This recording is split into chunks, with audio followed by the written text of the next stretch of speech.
The Subcommittee on the Higher Education Workforce Development will come to order. I know that a quorum is present. Without objections, the chair is recognized to call recess at any time. Welcome to today's hearing titled GAO's Uncovers Biden-Harris FAFSA Failures. Thank you for being here today. Frankly, I wish this hearing had not been necessary. Once again, the committee is addressing ongoing failures of the Biden-Harris administration's attempt to implement the free application for federal students' aid, or FAFSA.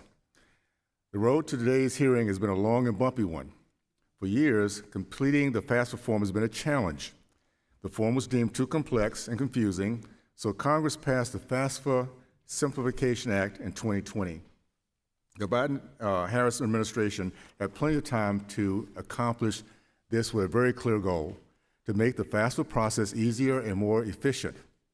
The idea was simple: reduce the number of questions, streamline the process, and make it easier for families to determine the financial aid eligibility. The law was set to take full effect in 2023, but here we are in late 2024, and the situation is far from resolved. Implemented over 30 years ago and once considered the doorway to education opportunity, the FAFSA has become a headache and nightmare for millions of students and their parents, thanks to this administration. Since day one, the Biden-Harris administration had time and resources to get this right. Yet the Department of Education failed to deliver and instead knowingly released a failed FAFSA. It reallocated valuable time and resources to push a radical political agenda, the unconstitutional student loan forgiveness scheme. Instead of focusing on implementing the simplified FAFSA, they justified cutting FAFSA support staff and leaving 3/4 of calls unanswered for months. For panicked parents and students who waited for hours for someone not to pick up their phone call, now you know why. The FAFSA rollout was mired in delays, errors, frustration, and for some of our most vulnerable students, the loss of their dreams for higher education. The impact of the Biden administration's failure on real lives has been devastating. Over 430,000 fewer students submitted a FAFSA last year, leaving them and countless others unsure if they could afford post-secondary education. Unfortunately, it has been the low-income students who were hit the hardest. Some college campuses or some community colleges are now dealing with significant declines in enrollment, and institutions across the country are struggling to finalize financial aid packages due to the department's incompetence. This committee, bipartisan lawmakers, and the public have all demanded answers, and yet the department has been largely unresponsive to requests for information, even going so far as to stonewall a nonpartisan GAO, the Government Accountability Office's investigation into FAFSA failures. It's taken a subpoena from this body for the department to finally respond to GAO's request. This lack of accountability is unacceptable, as students and taxpayers pay the price. This committee refused to sit idle while the department mismanages the futures of millions of prospective students. Thanks to Republicans who have made this a priority, the GAO has released preliminary findings from its investigation. We will discuss those findings at length today. Some of them are horrific and inexplicable. The Biden-Harris administration has left millions of students and families scrambling in the dark. Its response to its failures has been to demand an additional $400 million to do what they've already been given time and financial resources to do. By the way, that's $900 per every student who could not complete the FAFSA, the broken FAFSA.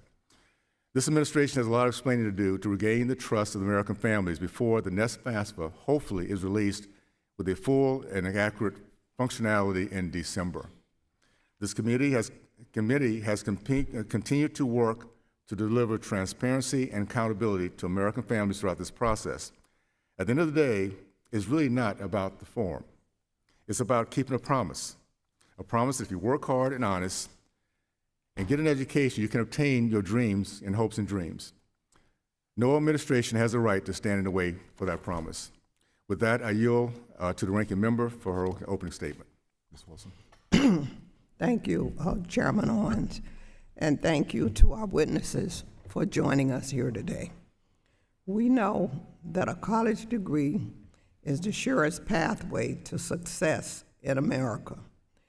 And for years, the Pell Grant has helped millions of students go to college who otherwise may not have been able to go.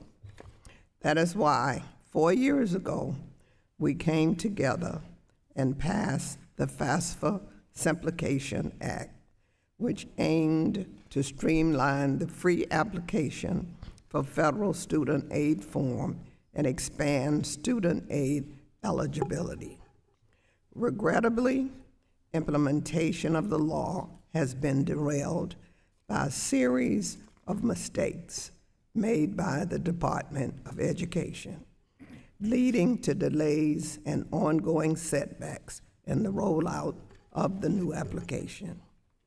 It's frustrating because aside from the dozens of letters Congress has sent, this is not the first hearing we've had this year about this same issue, nor is this the first application cycle with these issues. I'm a school teacher and principal by trade, and I served on the Miami-Dade County School Board.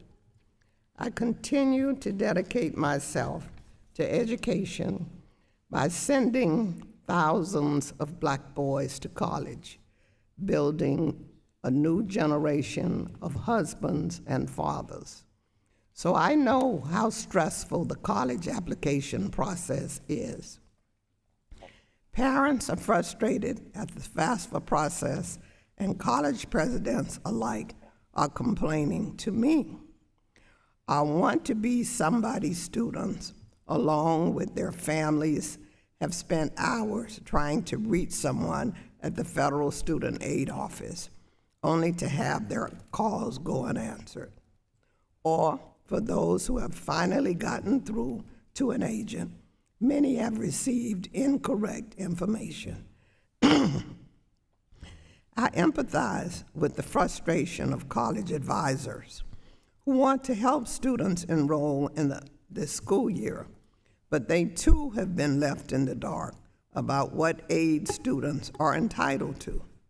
And most of all, I'm most upset that the delays and ongoing setbacks with FAFSA have meant that some of our want-to-be-somebody students have just decided not to go to college at all. They have just given up. Today's hearing isn't just about who knew what and what did they know, although we do need to get to the bottom of all of that. This hearing, at its core, is about the students who have been denied an opportunity because of the department's mistakes. And how can we make sure that the department does not repeat those mistakes for the upcoming school year? Time is of the essence, and students need answers now. I'm encouraged by some of the progress the department has made to improve the FAFSA process, but much more is needed to get this process back on track. With that, I yield forward. With that, I look forward to hearing from the witnesses, and I yield back. Thank you, Ms. Wilson. Pursuant to Committee Rule 8C, all members who wish to insert written statements into the record may do so by submitting them to the committee clerk electronically in Microsoft Word format by 5 p.m. 14 days after this hearing, which is October 8th, 2024. And without objections, the hearing record will remain open for 14 days to allow such statements and other material referenced during this hearing to be submitted for the official hearing record. I now turn to introduction of our two distinguished witnesses. The first is Ms. Melissa Imre Aries, who is the Director of Education, Workforce, and Income Security Issues with GAO in Washington, D.C. Thank you. The second witness is Marisol Cruz Kane, who is Director of GAO's Information Technology and Cybersecurity Team in Washington, D.C. Thank you so much. We thank the witnesses for being here today and look forward to your testimony. Pursuant to Community Rules 1, I would ask that you each limit your oral presentation to a 5-minute summary of your written statement. I would also like to remind the witnesses to be aware of their responsibilities to provide accurate information to the subcommittees. I will first recognize Ms. Emery Aries. Thank you. Chairman Owens, Ranking Member Wilson, Ranking Member Scott, and members of the subcommittee. Thank you for the opportunity to be here today to discuss GAO's work on the impact of the new FAFSA rollout. Our findings focus on how the rollout affected students and examine how education communicated with both students and colleges during the rollout. We are making a total of 7 recommendations in this study to help ensure that education is prepared for the start of the next FAFSA cycle. I will highlight several of these in my oral statement, and all 7 of them are included in my written statement. In terms of our findings, we found that FAFSA delays and technical issues contributed to fewer students applying for aid. About 432,000 fewer students have submitted a FAFSA this cycle compared to last year, representing an overall decrease of 3%. Most of this decrease came from high school seniors and other first-time applicants who had a 9% decline in submissions. Declines in submissions were particularly pronounced among lower-income students and families. For example, among independent applicants, the percent decline in submissions was largest for those with incomes of $30,000 or less. For dependent applicants, the drop in submissions was largest for families with incomes between $30,000 and $48,000. Students who did not complete a FAFSA this cycle could continue to miss out on financial aid they need to pursue college. Given this, we are recommending that education develop an outreach strategy to connect with students who did not submit a FAFSA and encourage them to apply during the upcoming cycle. Turning now to our findings on education's communications with students, we found that education did not consistently provide students with timely information or support. For example, nearly 3/4 of calls to education's call center went unanswered during the first 5 months of the rollout due to understaffing. Education had underestimated call center demand. As a result, there were fewer staff to answer calls during the first 5 months of the rollout compared to the last year, despite there being twice the call volume. We are recommending that education plan for and ensure hiring of sufficient staff to meet call demand going forwards. Education also used the call center as its method of providing FAFSA translation services for other languages, since the FAFSA is only currently available in English and Spanish. However, education provided confusing guidance on how families could obtain translation services. Education's website tells users to contact the call center and press the number 7 for translation services, but the number 7 is not a phone tree option. The only 2 language options that callers can easily access through the phone tree are either English or Spanish. Therefore, callers would likely struggle to figure out how to request translation services for other languages.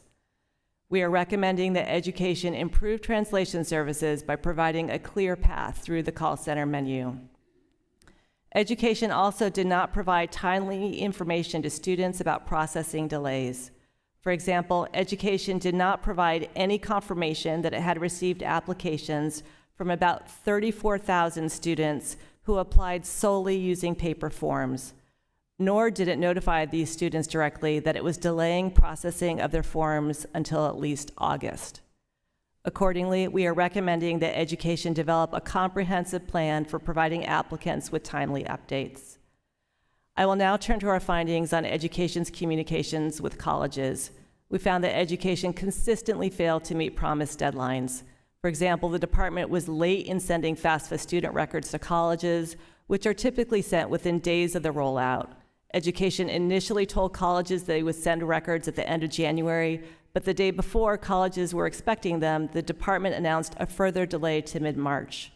We are recommending that education develop policies to communicate key milestones of future FAFSA cycles to colleges in a timely and reliable manner. In conclusion, students and their families deserve a FAFSA process that works. Education has an opportunity to learn from its recent struggles and make the financial aid process easier for everyone. However, education needs to move quickly to address these issues and rebuild trust in the FAFSA process. Thank you. Thank you. I'd like to next recognize Mrs. Cruz Kane. Chairman Owens, Ranking Member Wilson, Ranking Member Scott, and members of the subcommittee. Thank you for inviting GAO to contribute to this important discussion about the modernization of the new FAFSA system. As you know, in late December 2023, FAFSA deployed a new system to process the 2024-2025 forms. Subsequently, applicants reported availability issues, submission errors, and significant load times. According to FSA, processing and data errors affected approximately 30% of FAFSA forms. These issues left students in colleges without the information they needed to make important financial decisions about the upcoming school year. Today, I will focus on issues affecting the development and oversight of the new FAFSA system. In particular, I will discuss preliminary results of our ongoing work on system delays and defects and our completed audit results on system oversight. Education has been working to replace FSA's legacy system with the new FAFSA processing system since early 2021. In March 2022, the agency awarded the development contract for the new system. This contract required 3 major capabilities and 25 associated contractual requirements, each to be deployed by October 1st, 2023. The 3 major capabilities were, first, the ability of student and parents to complete the FAFSA application and submit corrections and updated information. Second, the use of that data to determine a student's initial and ongoing eligibility for federal aid. And last, the ability to generate and distribute eligibility results for applicants, school partners, and other authorized recipients. However, in early 2023, FSA moved the delivery of these 3 capabilities to December 2023. FSA officials told us this decision was because of the complexity of implementing new legal requirements while modernizing a process that had not been altered in 40 years. Ultimately, FSA decided to deploy only 7 of the 25 contractual requirements in its initial release, with the remaining 18 delayed to a later date. In March 2024, FSA deployed 9 of the remaining requirements, with additional functionality being deployed between March and August of this year. Agency officials told us that the remaining requirements will be deployed across several releases starting in fall 2024 and ending in calendar year 26. However, FSA has not yet told us which requirements will be addressed in each subsequent release. Contributing to these delays, we found that FSA did not always effectively manage the system development. First, FSA did not fully test the system, leading to numerous performance problems. After the initial deployment, FSA identified 55 defects, which was almost twice as many as were identified when testing the system as a whole prior to launch. As of March 2024, 35 of those defects have been resolved, but 20 remain unresolved, the majority of which were categorized as critical or high severity. For example, one unresolved issue resulted in FSA initially overestimating some students' eligibility by incorrectly excluding their family's assets from the calculations. Secondly, FSA did not always follow its own guidance for defining and managing contractual requirements or testing the system. This made it harder to ensure that all the requirements were being fully addressed by the resulting system functionality. In addition, FSA did not conduct an independent review of the project's processes, products, and risks throughout its life cycle. This limited the agency's ability to identify and address cost, schedule, and performance risks. Finally, key to these shortcomings is education's lack of consistent and effective leadership. The chief information officers from both education and FSA were not involved in key governance and oversight activities for the system.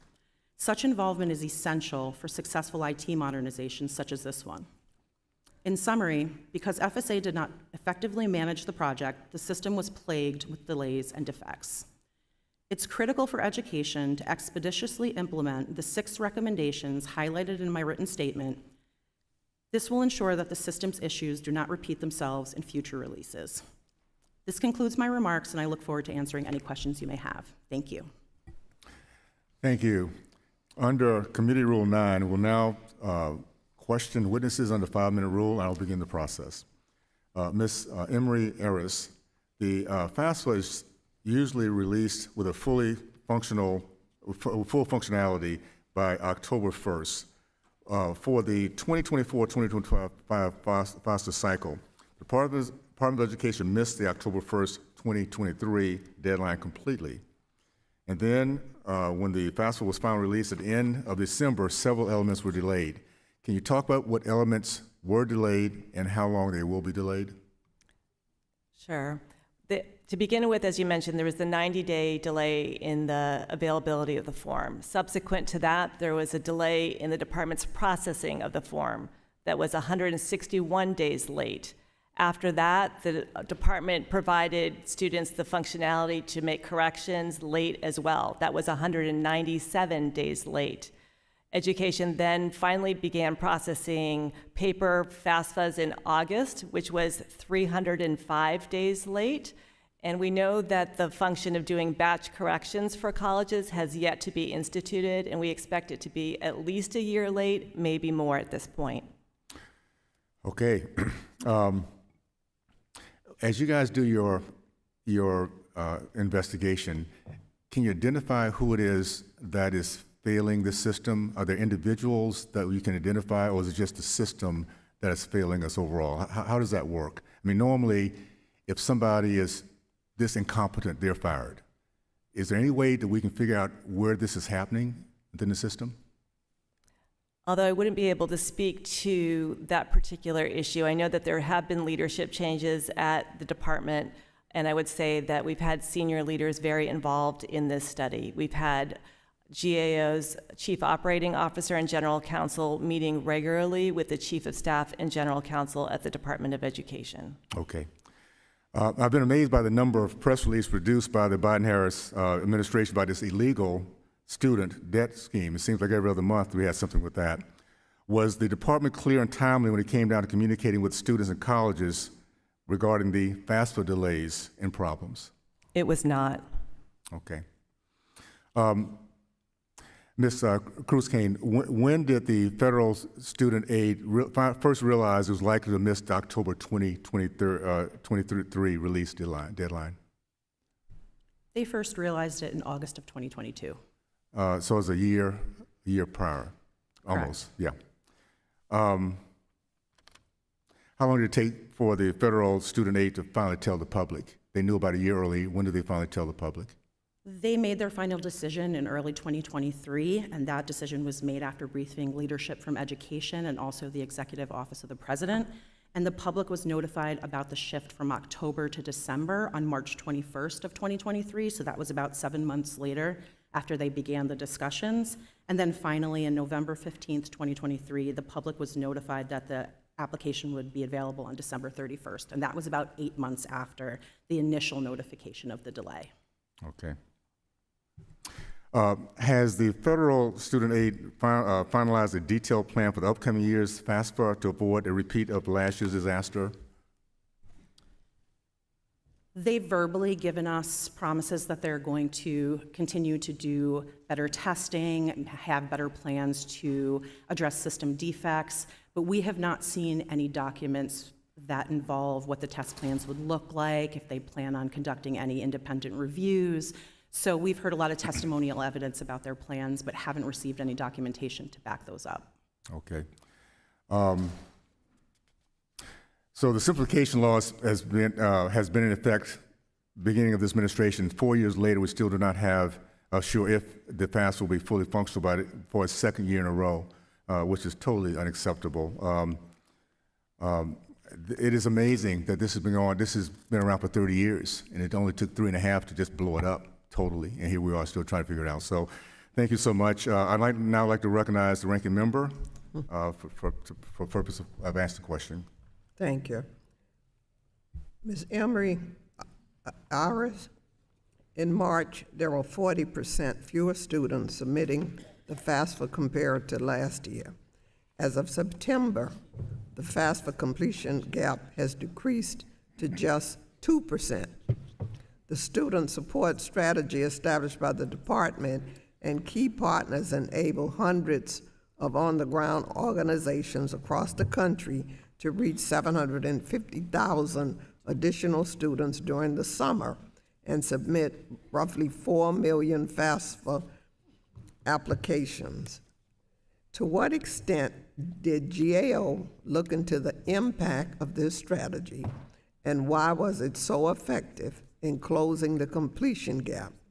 And how can the department build off of this strategy to engage with students who did not complete the FAFSA this year and encourage them to submit for the upcoming year? In our work, we did find that education partnered with many individuals, states, school districts, nonprofits, did extensive email and text message campaigns, as well as social media outreach to try to reach those students. And they did, in fact, close the gap significantly. In our report, we mentioned that there were 1.4 fewer applicants in mid-May, and by late August, that had dropped to 430,000. So the department has significantly closed the gap due to those partnerships with those groups, and we think that the department needs to continue community partnerships, needs to continue to engage with the students that have not submitted FAFSA so that they are not left behind and lost. Okay. In May, Secretary Cardona announced robust plans to modernize the Office of Federal Student Aid and its processes and structures moving forward. For example, FSA plans to review its contracts and acquisition procedures to hold vendors accountable for meeting key deadlines, achieving desired outcomes, and providing the best value to the agency and protecting taxpayers' resources. The plan would also develop a new IT innovation team that would bring in critical IT expertise to strengthen FSA's IT capabilities. Did GAO look into any of these efforts for its study? If not, can you provide more context into the decision not to do so? This is for Ms. Cruz-Kane. Sure. We have not looked at the items that you mentioned. We do have a larger ongoing study, and that is something that we plan on looking at. What surprised me was the contract that they're currently using is firm fixed price. So there's really no incentive structure in the contract to hold that contractor accountable for being on time, delivering functionality. So that was a bit of a surprise for us, but part of our ongoing work will look at the changes that they're going to make, whether it's in the contract structure or their policies and procedures, to make sure that they're overseeing the contract better moving forward. Okay. In your testimony, you made clear that the findings and recommendations are still preliminary. Can you please share what additional items GSO still intends to study within this engagement? Yes, so we plan to deliver or study when FSA plans to deliver the remaining functionality and what the status of those plans are. We want to look further into the level that the system was tested prior to launch, what testing has been done since the launch, and what testing will be done as additional functionality is rolled out, including for the next FAFSA cycle. We're going to look a little bit more into the extent to which FSA and the Department of Education were overseeing the contractor during the development of the system, and then whether FSA had the appropriate skill sets to effectively manage the contractor and perform oversight. Do you have any, can you anticipate, when do you anticipate finalizing the findings and the recommendations? Right now, we're just saying 2025. Okay, thank you, I yield back. Thank you. I'd like to now recognize Mr. Grothman from.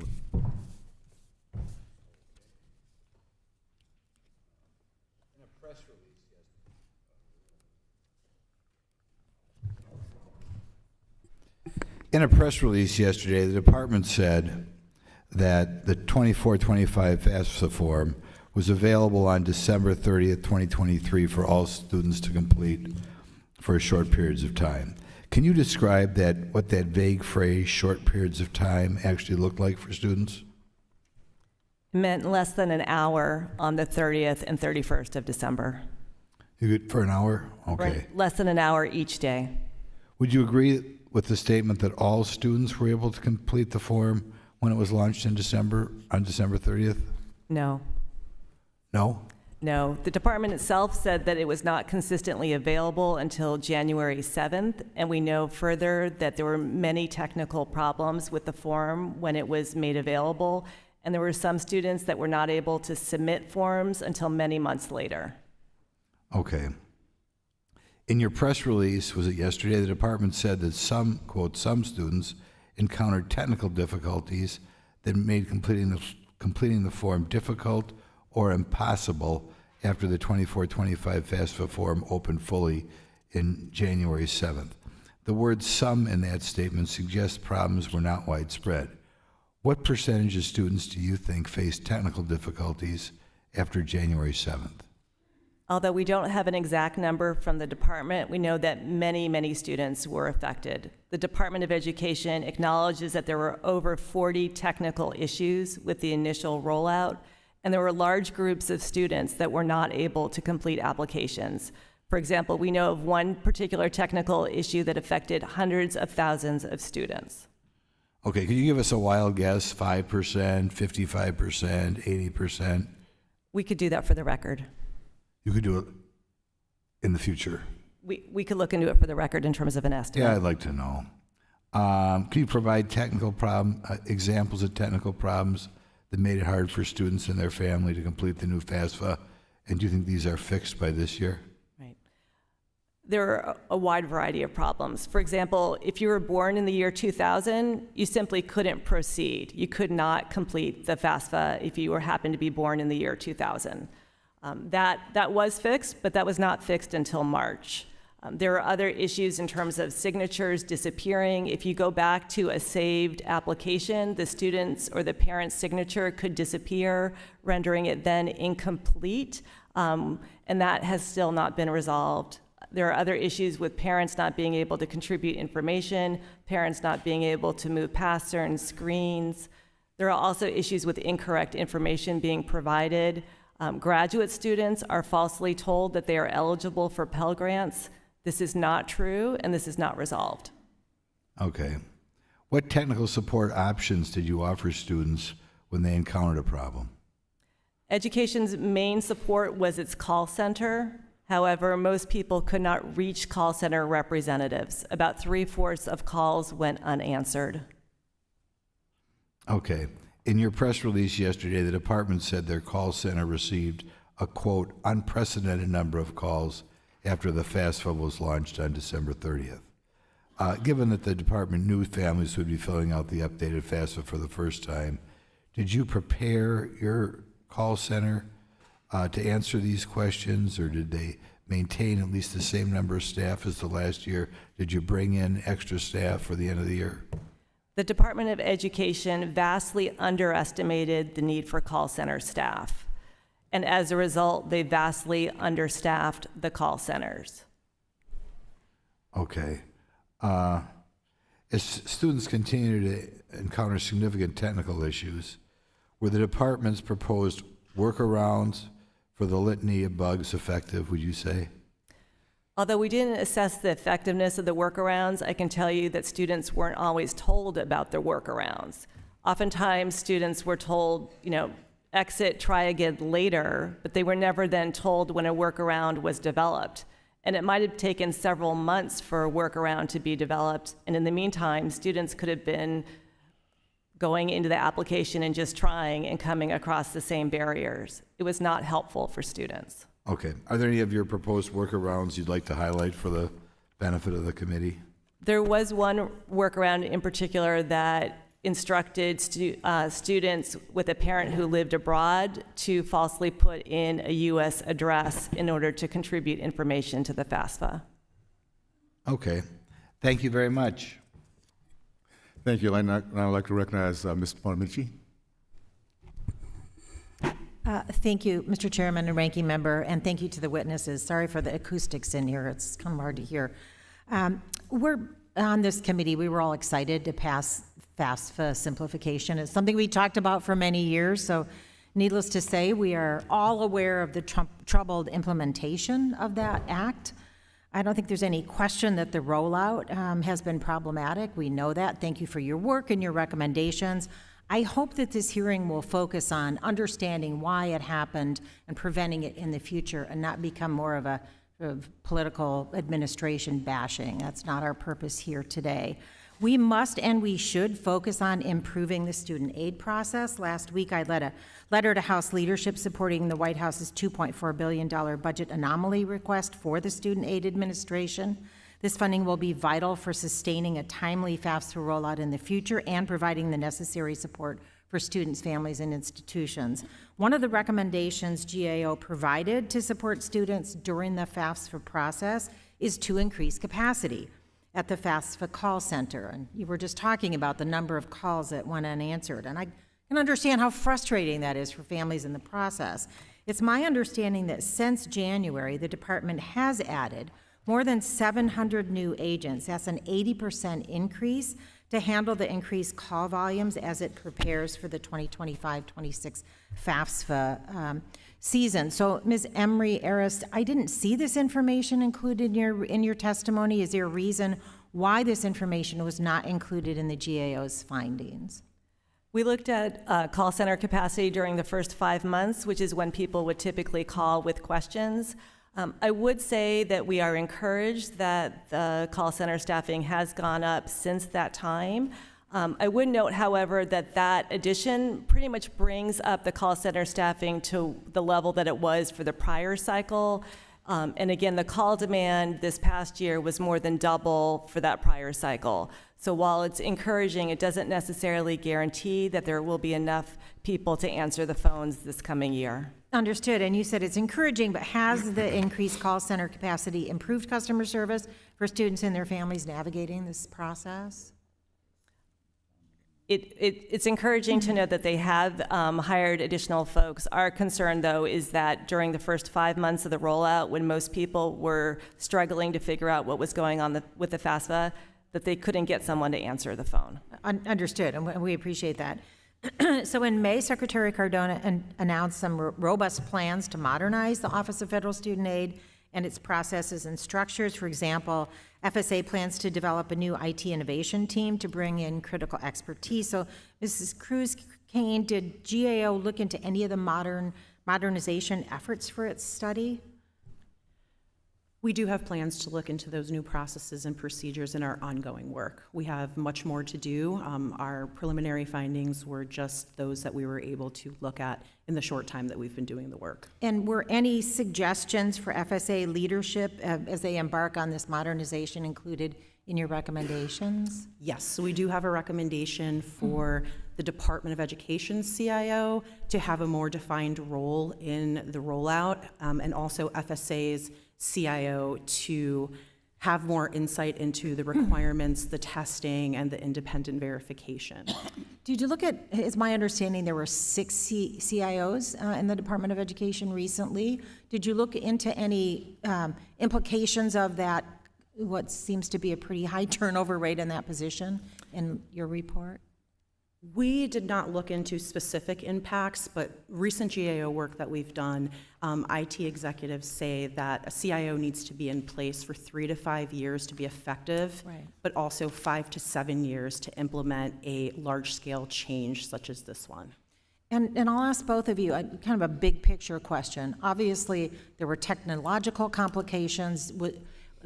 Was it the technological complications that added to this, or was it the turnover of staff, or just the size of the project? In the big picture, what all added up to make this, what we all agree was a pretty colossal fail out of the rollout happen?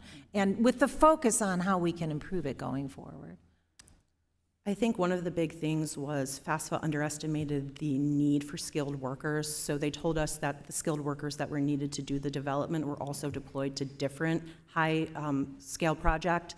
So I really think they need to start hiring and estimating the amount of resources it's going to take to implement some of these new requirements that they're going to release in the subsequent cycles, and also just stick to the best practices for systems acquisition and make sure that their CIOs are more involved in the rollout. Thank you. And I'm almost out of time, or I am out of time, but maybe if you could submit your response to to the record so I can yield back the balance of my time. Thank you, Mr. Chairman. Thank you. I'd like now to recognize Mr. Good. Thank you, Mr. Chairman. Thank you for both of our witnesses for being here.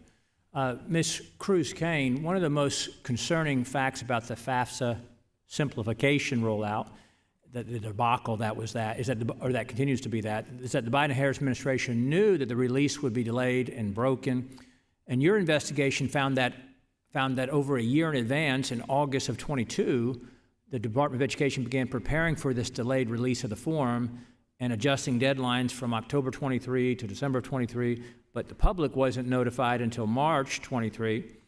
My understanding is that the department's contract to create the form named 25 key system requirements that would define what a fully functioning FAFSA would entail. Can you briefly discuss some of those requirements? Sure. So the 25 requirements were broken out, 8 of them related to the input and the development of the form, 10 of them eligibility determination calculations, and 7 of them were related to results distribution and availability. And 7 of those 25 were released in the initial release. And then in March 2024, 9 more were deployed. And in December, the ones that were deployed were mainly focused on input. And then in March, with the 9 more that were deployed, they were focused on the eligibility calculations. And then we are unsure of when the rest of them are going to be released. FSA told us that they were going to release them in the subsequent cycles, beginning this next cycle and ending in the 2027-2028 FAFSA cycle. So they initially failed to fulfill the 18 contractual obligations, 7 out of 25, but they released the form anyway, correct? Correct. Yeah. And they waited a year after that to conduct a requirements oversight review to ensure that it was ready, didn't they? Yes. Yeah, it's obviously very concerning. In your testimony, you also mentioned the importance of having effective IT leadership, particularly from the CIO. Have the CIOs conducted frequent progress reviews of FAFSA? So we do know that the education CIO, normally a project of this scale would be talked at high-level annual and quarter reviews, but this particular project was never discussed at any of them. Also, education applies risk ratings to IT systems, and this one received a risk rating of 3 in September 2021, and then the risk rating was never updated again until 5 months after the deployment.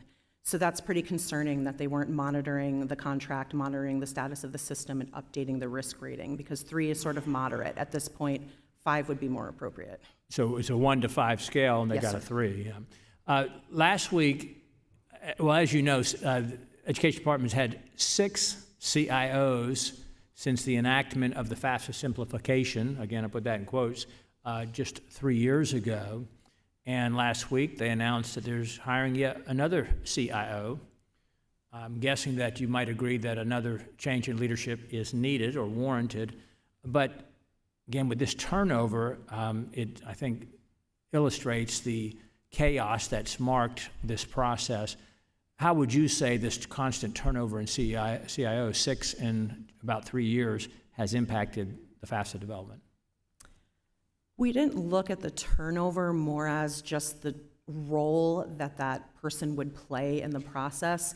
So education CIO did not have a defined role in the FPS rollout. They delegated their authority to the FSA CIO, which we also found that they did not have a big role or a defined role in what they were supposed to do during significant milestones during the rollout.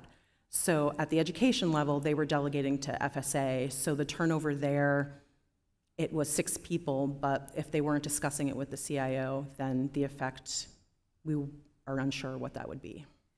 You know, I've heard from several universities in my district about not just the FAFSA challenges, but the continued additional requirements from the department. You know, it's the financial aid administrators who bear the burden of the mistakes made by the education department. When the department wasn't answering their phones, the financial aid administrators at the colleges across the country are the ones having to talk to the parents and the students, but they're in the dark in terms of the answers that they can provide from the department because of their failures. And so we need to keep remembering that it's the students, it's the parents, and it's the institutions that suffer, and the American people suffer as a result. Thank you again to both of our witnesses, and I yield back, Mr. Chairman. Thank you. I'd like to now recognize Dr. Adams. Thank you, Mr. Chairman, and thank you for joining us today and for testifying before the committee and sharing your thoughts. As mentioned in the testimony, students who have parents or spouses with Social Security numbers face significant unique challenges when attempting to complete the FAFSA application. It is a cumbersome application. It always has been. I am a former professor, and of course I was a student before I was a professor, and I have grandchildren. Of course, I understand this form a little bit, but the department released an update yesterday that the FAFSA applications submitted by students with undocumented parents are up by about 5% since last year. And that is a good step in the right direction. Let me just say that. Ms. Emery Aris, is that right? One of the recommendations is to overhaul the submission process for this population of students to address the current barriers. And I think you've suggested some things that you would have FAFSA leadership do as they embark upon this modernization. If you could just mention those again. Happy to. There are two key components that are still not fixed for this population. One is the ability to do ID verification. That has been something that has been plagued with multiple problems and has been temporarily suspended, but the department needs to eventually do it to comply with statutory requirements. The other issue is that, unlike their peers, students from mixed status families where a parent doesn't have a Social Security number, those parents cannot automatically bring in their tax information from the IRS, which means that they have to manually input their tax information, which is a burden on those families. Okay, so, you know, you mentioned that there were certain things that you all didn't include. I'm a little disappointed about that, but let me move on. As we continue to work to address these issues, and we clearly need to do that, it certainly was not a great rollout.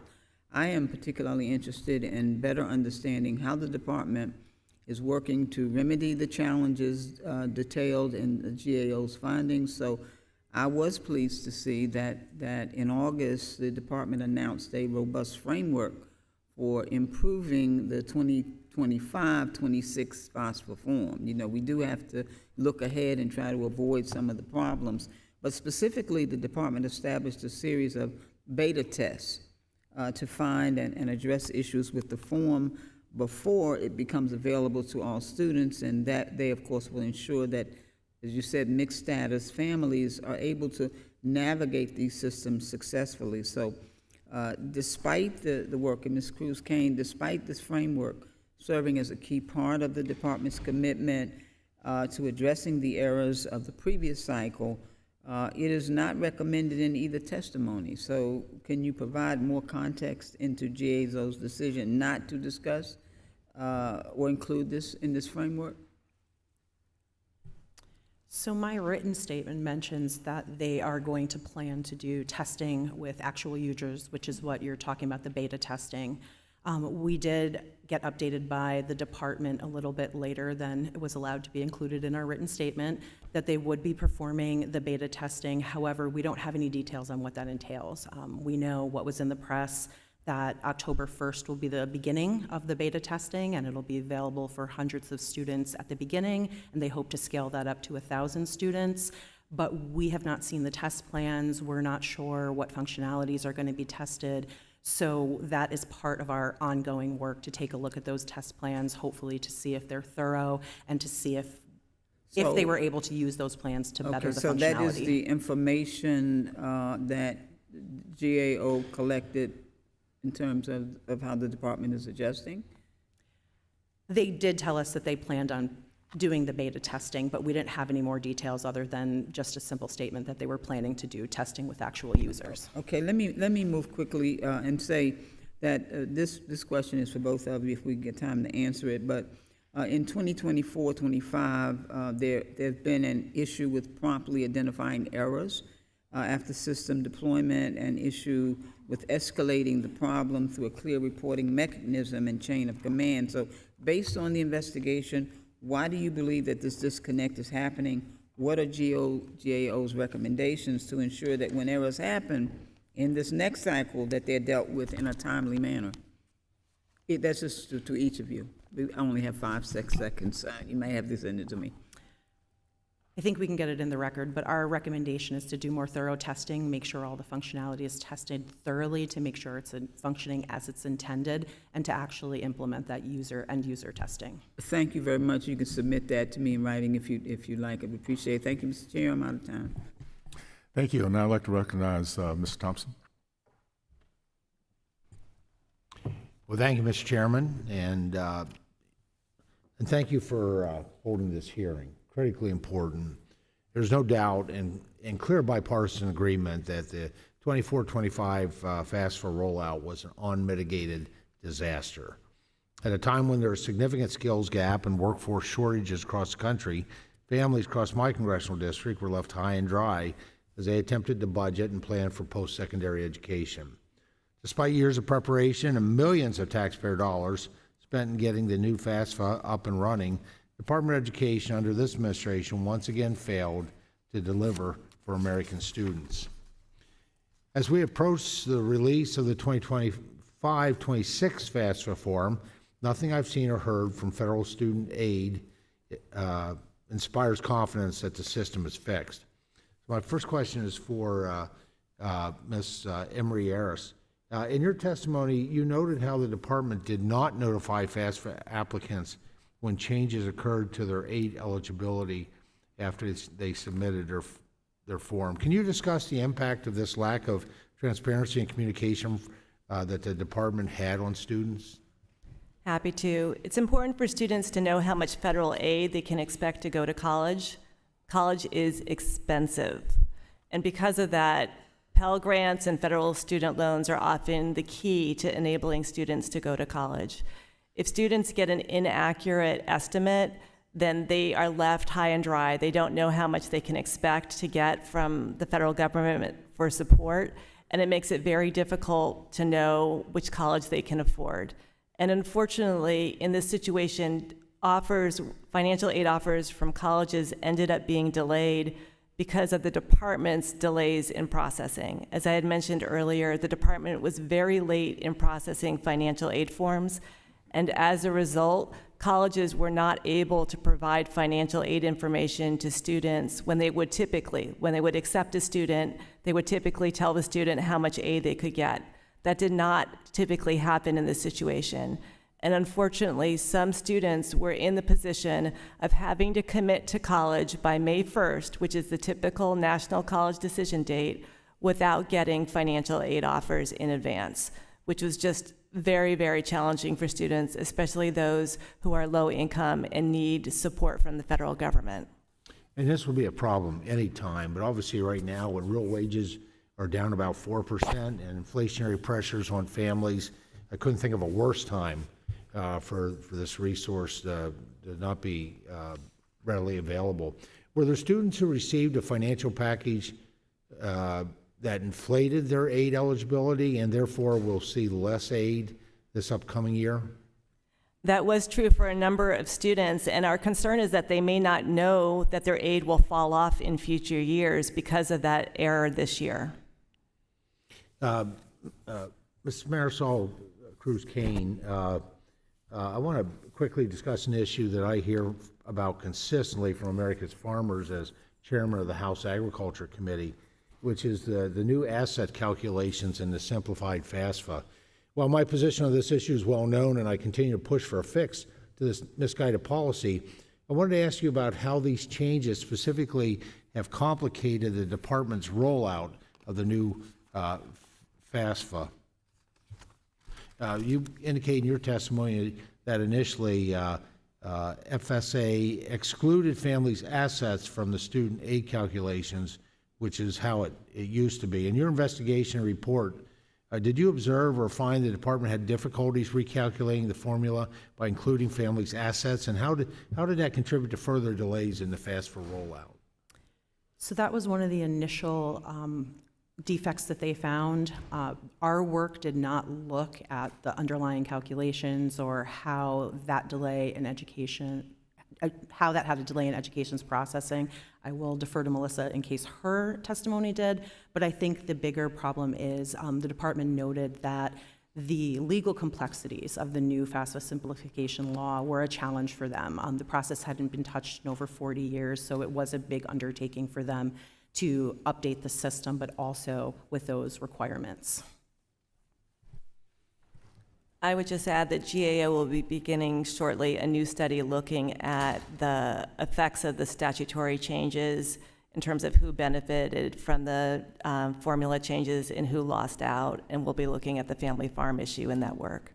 Yeah, family farm, our farm kids are big losers under this change where they went from revenue to assets because farmers are asset rich and cash poor. And I always wonder what the expectation, which asset would the government would expect them to liquidate in order to be able to help pay for their child's higher education and still have a farm at the end of the day. So thank you so much, Chairman. Thank you. Now I'd like to recognize Ms. Manning. Thank you, Mr. Chairman. I'd like to start by thanking the witnesses for their testimony. The FAFSA form is critical for students from all backgrounds to access federal financial aid and a great college education. My district is home to, I believe, 10 great colleges, universities, and community colleges, and thousands of students who rely on FAFSA every year so that they can attend school, graduate, and help grow our economy. Unfortunately, it's very clear that the Department of Education failed these students last year, as well as parents, financial aid administrators all over the country. And I hope that this committee uses this oversight capacity in a bipartisan manner to ensure that the Education Department does this year. We need to be helping solve the problems, not using this to condemn a department that I suspect was trying its best.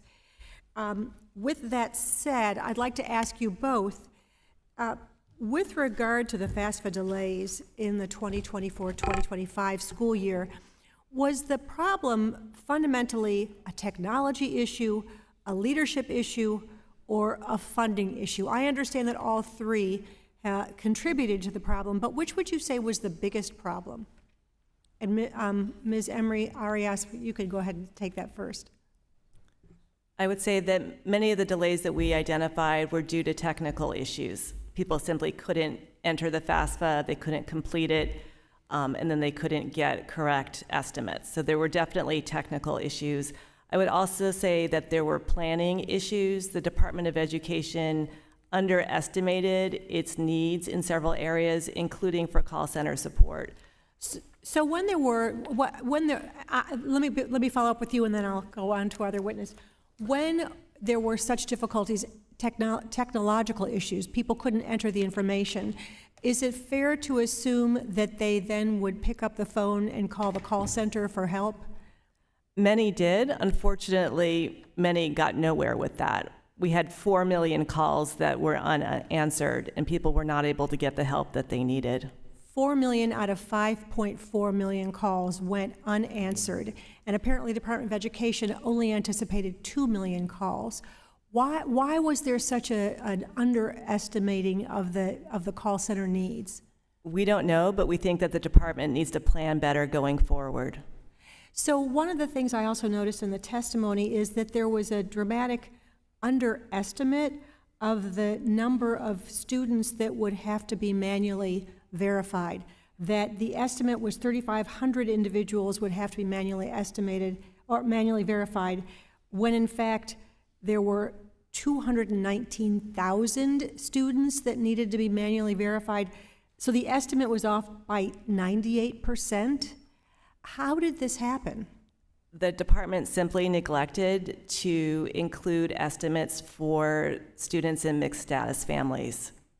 And because of that, they didn't provide enough staffing to do the manual verification, which was incredibly burdensome and difficult for mixed status families. In prior years, have there been students with mixed status families who've applied tried to fill out the FAFSA forms? There's a new requirement due to the Future Act and FAFSA simplification for ID verification, and because of that, this was a new process that needed to be done, and the department did not account for that new process or new requirement that those individuals would need to go through verification. And because of that, they vastly underestimated how many people would be needed to process verifications, and because of that, people suffered. So this was a new requirement. This last year was the first year that would have had to be taken into consideration. So there wasn't a historical model that the Education Department could have gone back to see. Correct, it was a new requirement. And when it was determined that things were not working properly, why and there were not enough staff to handle the calls, to handle all the other issues, why did the department not hire more people? I don't know why they didn't hire more people. I know that at a certain point, they just decided to shut it down. They shut down the verification process and suspended it for the current cycle. Was there funding to hire those additional people they needed? That's not something that the department raised with us. So you don't know whether there was funding available? I do not know. I know that it was a very cumbersome process, even when they had people doing it. It was very difficult. They were sending information to emails and then having challenges with the quality of the documents. The whole process was problematic. Do you have any idea whether there were people out there who they could have hired who had the skills they would have needed to help deal with the issues that the students and parents were facing? I would think that they would be able to hire people to look at documents and determine whether they met the qualifications. However, again, their poor planning didn't set them up to do that. Their poor planning put them in a position where they didn't have enough people to do that process. And in the end, they had to abandon it. Ms. Cruz-Kane, anything you'd like? Am I over my time? I apologize. I was so engrossed in the answers that I did not watch the clock. Totally understand. Thank you, and I yield back. Thank you so much. I'd like now to recognize Ms. Stefani. Thank you very much, Mr. Chairman. The Biden-Harris Department of Education FAFSA disaster has harmed students and families, in many cases irreparably, across the country. My office has spoken with many families in northern New York. They are concerned about the fallout and downstream ripple effects of the FAFSA delay, including talking with parents worrying that their child's scholarship will be revoked as they try to afford college. This is on top of the historic inflation crisis that is painful for families with an average median income in my district of about $45,000 to $50,000. And we know this problem was avoidable, and this misstep has led to the largest declines in applications coming from low-income students, in some cases removing the opportunity for those kids to go to college. So I want to focus on the GAO investigation and just to verify some of the findings here. While the department claimed that it took an average 15 to 20 minutes to fill out the FAFSA application, the investigation found that it took a two-parent household an average of 9.5 days to complete. Is that correct? That is correct for parents that filed their taxes separately. It took 9.5 days. 9.5 days. Nearly 3/4 of calls to the department's call center went unanswered in the first 5 months of the rollout. Is that correct? Unfortunately, it is. And the department inexplicably cut its call center staff compared to the previous year, and they, in fact, ended up receiving twice as many total calls. Is that correct? That is correct. The department also refused to provide students information on the status of their applications or solutions to technical problems for months, telling many to just, quote, try again later. Is that correct? That is correct.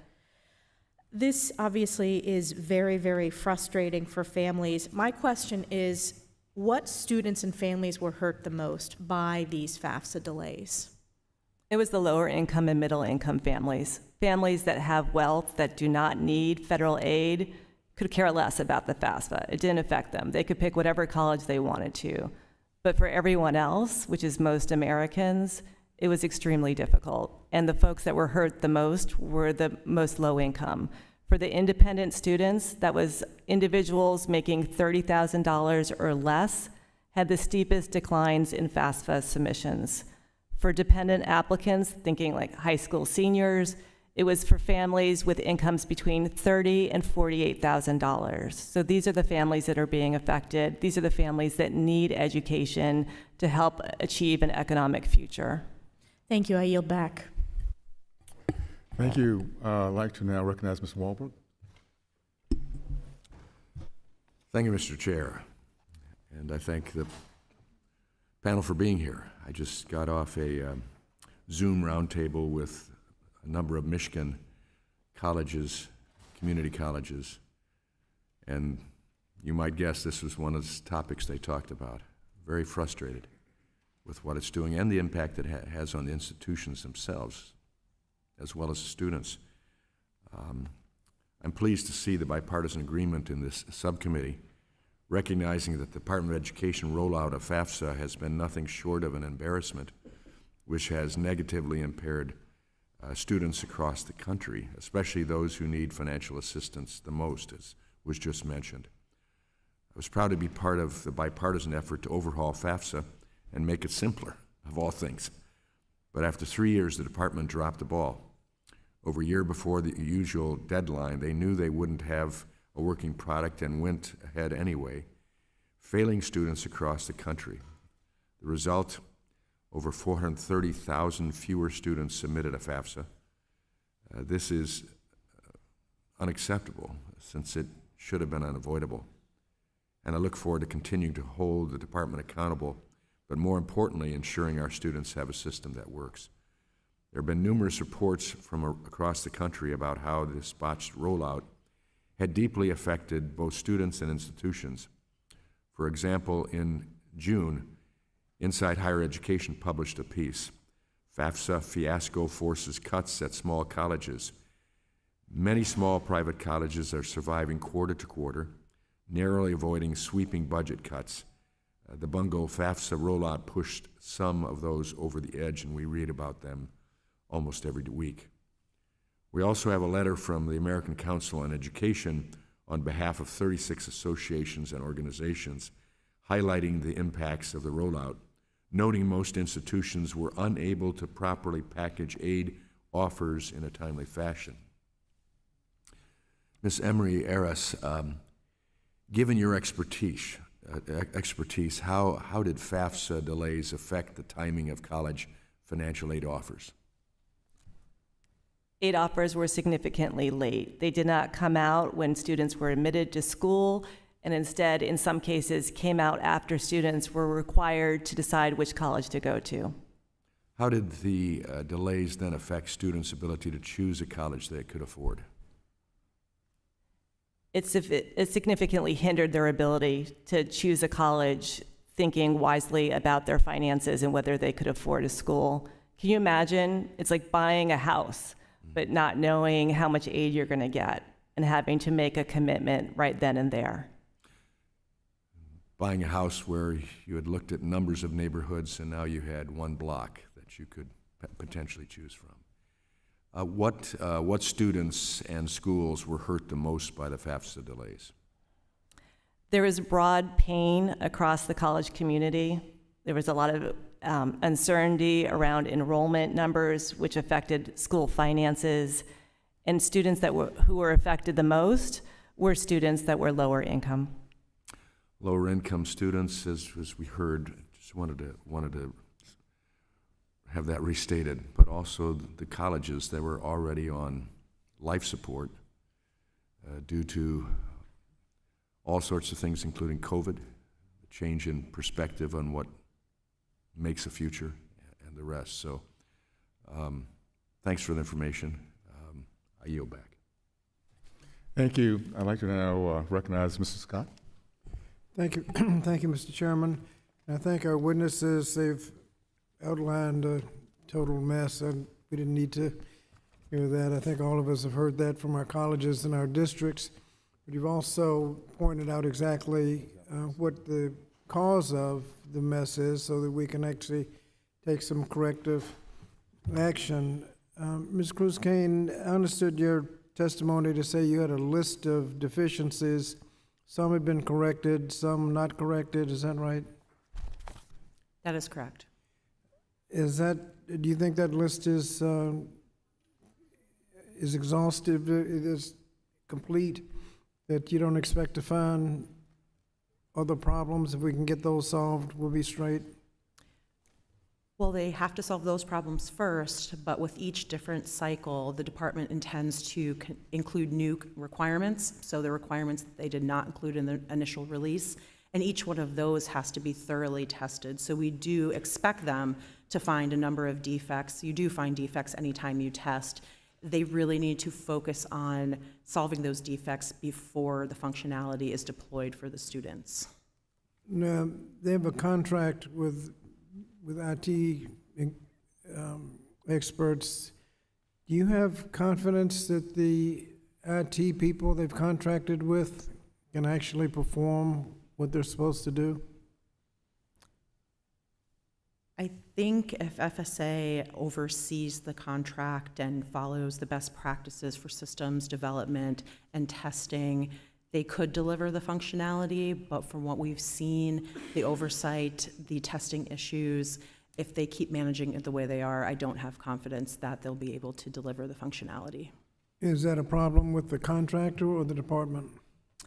We didn't look into that, but the department did tell us that the contractor did cause the delays. They had delivered the functionality later than expected, but that is something that you should be ongoing, having discussions with your contractor when you're doing your oversight. So I think there's blame on both parts. You mentioned the call centers, that's come up several times. Has that problem been solved? We'll see what happens when the new FAFSA rolls out. Translation services were mentioned. Have they been fixed? Those have not been fixed. I think we'll see what happens on whether they have enough people to answer the phones. The translation services have not been fixed. We have recommendations in that space. Students or their families who do not speak English or Spanish have no clear path towards translation services currently with the call center, even though that's the prime venue for getting translation services.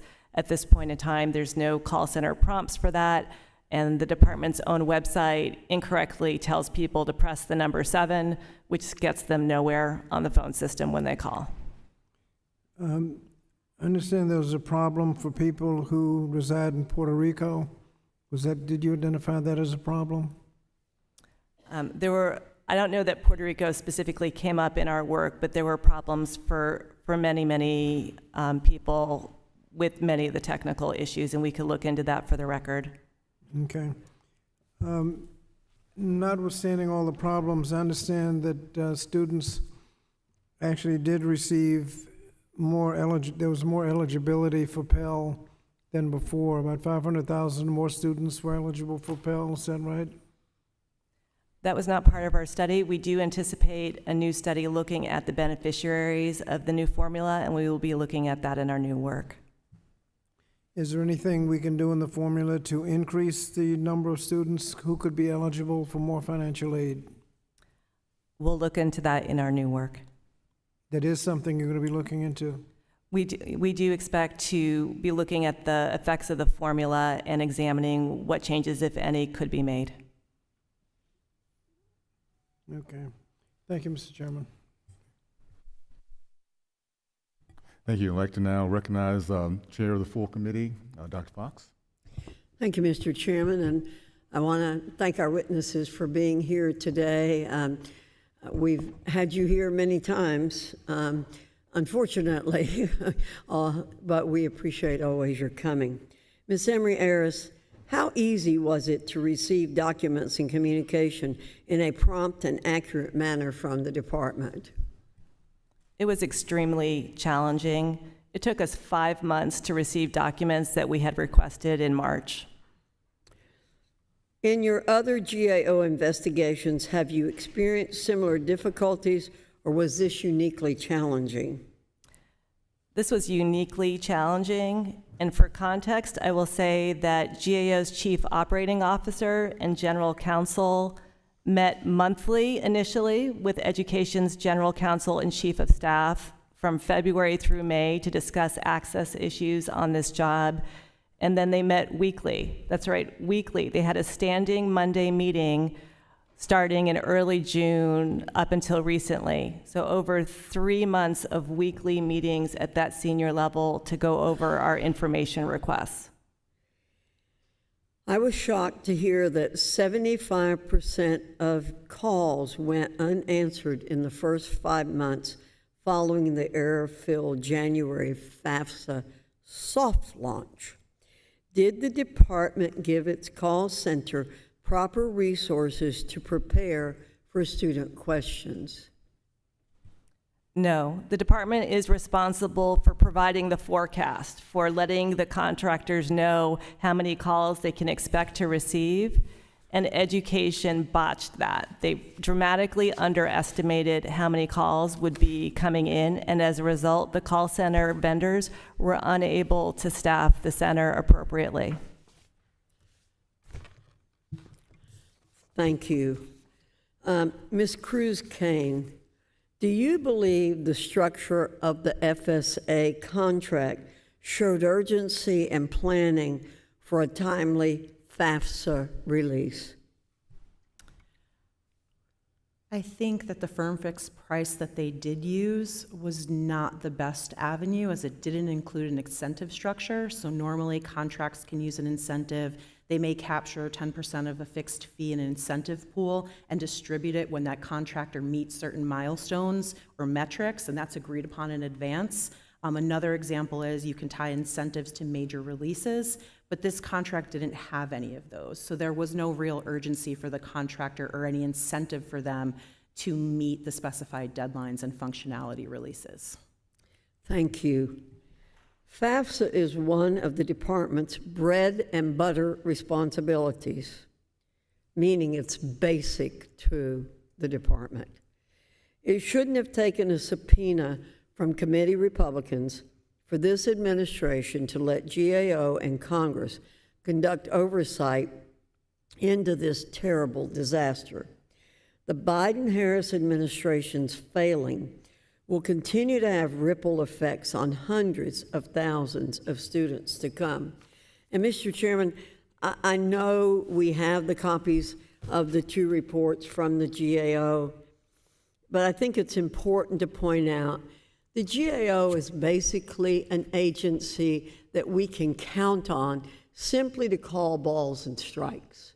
It is nonpartisan, and I'm very grateful again to the hard work that is done by the GAO over the years. And as I've mentioned, we've had the GAO in this committee time after time after time.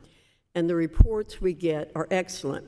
But I want to point out the titles of the 2 reports that we have, even though they may have been mentioned already. One is entitled FAFSA, Education Needs to Improve Communications and Support around the free application for federal student aid. And the second one, Department of Education. Preliminary results show strong leadership needed to address serious student aid system weaknesses. These are strong statements coming from the GAO, again, which is impartial, nonpartisan, and I thank them very much for the great work that has been done on these 2 reports, and I yield back. Thank you. I'd like to now recognize Mr. Kiley. Thank you, Mr. Chair, for holding this hearing, and thank you to the GAO witnesses for being here to share with us your important oversight work. This FAFSA situation has been a source of great stress and anxiety, and has resulted in the denial of opportunity for many of my constituents and thousands of young people and their families across the country. And it comes in the context of an already sort of nerve-wracking process, with the cost of higher education continuing to go up and up, and with applying for college just sort of an inherently sort of daunting process for a lot of students. The last thing that 17, 18-year-olds need when they're going through this is to have this whole wrench thrown in the system, where the form they need for that financial aid doesn't get released on time, doesn't get processed properly. Their status is unclear. They try to call for help and nothing happens. And it's worse given that the agency here had strict instructions from Congress with the FAFSA Simplification Act, is we wanted to make the process simpler, and instead they made it a lot more complicated, or at least a lot more complicated to navigate from the perspective of the user. It really is just a stunning example of a government bureaucracy failing to perform relatively, modest tasks to the detriment of so many Americans. I mean, you look at the impact of this. We had 432,000 fewer people file FAFSAs this year than last year. So what does that mean? Is they're denied access to financial aid, Pell Grants, what they need to open the doors of opportunity. This is disproportionately, by the way, the drop came in low-income communities. Maybe some young people who would be the first person in their family to go to college denied that opportunity because the government couldn't provide them with a form in order to get the assistance that they need to actually go to school. So you can be sure that this failure to perform the most sort of what should be routine of tasks by the agency has widened the opportunity gap that exists in this country, has widened achievement gaps. So my question, I guess, is you've provided very compelling testimony and documented in your report all of the defects, and there are 55 defects, dozen of them went undetected, and the myriad other problems that plagued this rollout and continues to plague us now with yet another delay for this year. So how does this happen? How do what lesson do we draw from this in terms of how we can systematically reform not just this bureaucracy, but maybe others, so that they are more capable of handling tasks that for many in the private sector, it would be fairly routine? I think on the technical side with the development, there's best practices out there that are supposed to be given good practices to oversee the development, make sure that the actual functionality is meeting the requirements of the system, that it's doing what it's supposed to, it's performing the way it's supposed to, and those should be followed. I know it's difficult if there are delays or things aren't going the way they're supposed to, but it's important that those practices are followed, but it's also equally as important that leadership is involved in the major decisions that are being made and are kept in the loop on how such large-scale projects are going. Thank you. I would also add that it's important to talk with students in colleges and let them know what's happening. It's unconscionable that 4 million calls went unanswered when students were struggling. Thank you. I appreciate you acknowledging that. It is incredibly frustrating for so many families, but I'm thankful to Chairman Owens and as well as Chairwoman Fox for their leadership in holding this department to account. Frankly, I think the department owes many people in this country an apology, and we're going to be doing everything we can, and certainly I will be, to get this process back on track so that we can provide students and families a greater measure of certainty going into this next year. Thank you. I yield back. Thank you, Mr. Connolly. I'd like to go ahead now and recognize Ms. Wilson for her closing remarks. Thank you. Thank you, Mr. Chairman. As we conclude today's hearing, I want to take a moment to reflect on the path ahead. While we've discussed the missteps in implementing the FAFSA Simplification Act, my focus is on the future and the immense potential we have to get this right. We must look forward and figure this out. Our children and families are depending on us. I want to emphasize faith in the Department of Education's ability to turn this situation around. The path ahead requires a commitment to accountability and transparency, ensuring that every student receives the support they deserve. Together, we can learn from the challenges we face and emerge stronger, empowering students to seize the opportunities that higher education offers. As we look forward, let's focus on our students who are counting on us. Together, we can create an environment where the promise of higher education is not just a dream, but a reality for all. We can correct our mistakes and offer millions of want-to-be somebody young people a path to success. The Department of Education has already begun to do that, and I'd like to submit for the record a report from the department. It's entitled "A Focus on Improving the FAFSA Experience, Updates, Actions, and a Path Forward for the 2025-26 cycle." With that, I yield back. Thank you. Thank you so much, Ms. Wilson. I want to submit this for the record. No objection. Okay. First of all, I want to thank everyone again, and I just want to echo what Dr. Fox said earlier. GAO, thank you so much. It's been obvious from the report you've given us, from your testimony, that you share the frustration that any American across this country has when our kids are left the way they are. I want to thank my colleagues on the other side of the aisle. I think this is one of those areas that we're very bipartisan about, and we should be. You know, I have 6 kids, and they've all gone through this process and didn't think at all about how hard it was, because it wasn't at the time. We've been talking about what can we do to prevent this from happening, and I'll say this: it can only be prevented. We can only have best practices followed if we have people who care. We have an administration who did not care about this. We have a COO. You talk about things like calling centers, processing, technology expertise, contractors having a chance to be incentivized. This is all under operations. The chief of operations, Richard Cowdery, not one single hour of experience in this industry. He was a litigator. So he was the wrong person to be brought into this particular industry in this particular area in the first place. And obviously, he failed drastically, stunningly, did not get fired, but was just allowed to drift off into the sunset, finish off his contract. He'll probably land someplace else in government. We need to bring people to this arena and educate. Education is a national security issue. We've been talking about the lack of the learning loss we've been going through. We talk about the lack of workforce.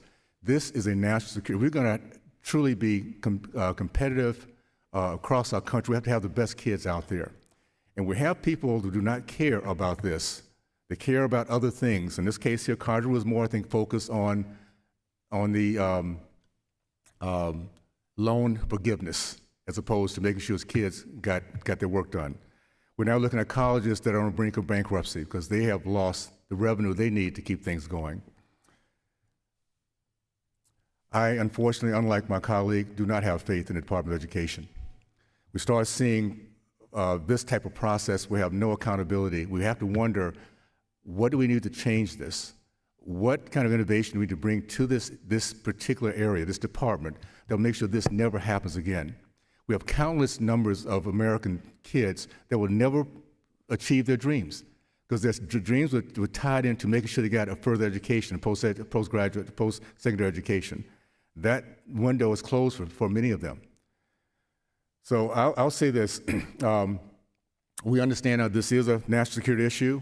We have a party. This is a party for the Republican Party, by the way. China, the budget, and education. And we're going to make sure that moving forward, we keep the promises we've made to our kids. That they work hard, they work honestly, they dream big, that we will give them the opportunity to take the next step, to be the last of a string of generations that might not have succeeded in the past. This country has always been about giving our kids a chance to take that next step, and we need to make sure we're doing that. I want to thank again everyone for the testimony you've given today. This has been very, very helpful. We will stay on top of this, and we're going to hold the Department of Education accountable. Again, the flowery words don't do it. It's the lives that we care about that are impacted for good, and we have to make sure we're addressing that. So with that being said, I'd like to again thank our witnesses for taking the time to testify before the subcommittee today. Without objections, there being no further business, the subcommittee now stands adjourned. Thank you so much.